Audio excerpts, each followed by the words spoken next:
Inasemekana Young African waliweza kuweka mkono wao kwenye mechi ya leo, ndio maana tumeweza kuwashuhudia Pamba Jiji wameweza kukamia kweli kweli kwenye mchezo wa leo. Ahmed Ally ameweza kuzungumza mambo mazito kweli kweli mara baada ya mechi hiyo kuweza kumalizika kwa timu ya Simba kuweza kuibuka na ushindi wa goli 2-1. Kwa mujibu wa Ahmed Ally, anasema hawa vijana waliweza kutumwa na upande wa pili, na inavyosadikika ni kwamba kutokea Mwanza mpaka Dar es Salaam walikuja kwa usafiri wa ndege.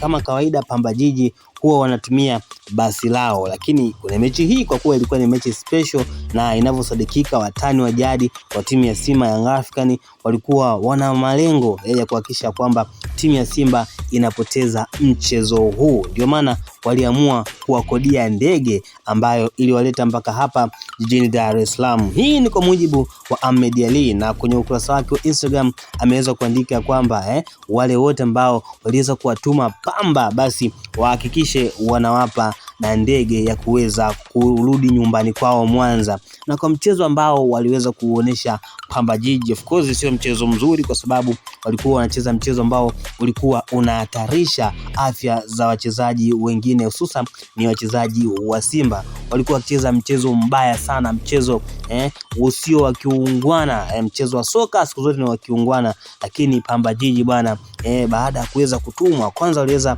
kuagizwa kuhakikisha wanawaumiza wachezaji wa timu ya Simba, wanaweza kuwaumiza ili wasiweze kucheza vizuri kwenye mechi zilizobakia. Kama ambavyo tunaweza kufahamu kuna mechi zilizobakia, mechi takriban 4. Yanga pamoja na Simba wote wanataka kuhakikisha kwamba wanaweza kushinda mechi zao, wanataka kuhakikisha kwamba wanaweza kwenda kushinda ule ubingwa wa NBC Premier League. Hivyo sasa vita imekuwa ni kubwa sana, na hizi vita zinakuwa zikipigana nje na ndani ya uwanja. Sasa nje ya uwanja Yanga waliamua kuwatumia Pamba Jiji ambao inasadikika ya kwamba ni tawi lao. Bwana, ni mazito kweli kweli ambayo aliweza kuyazungumza Ahmed Ally siku ya leo.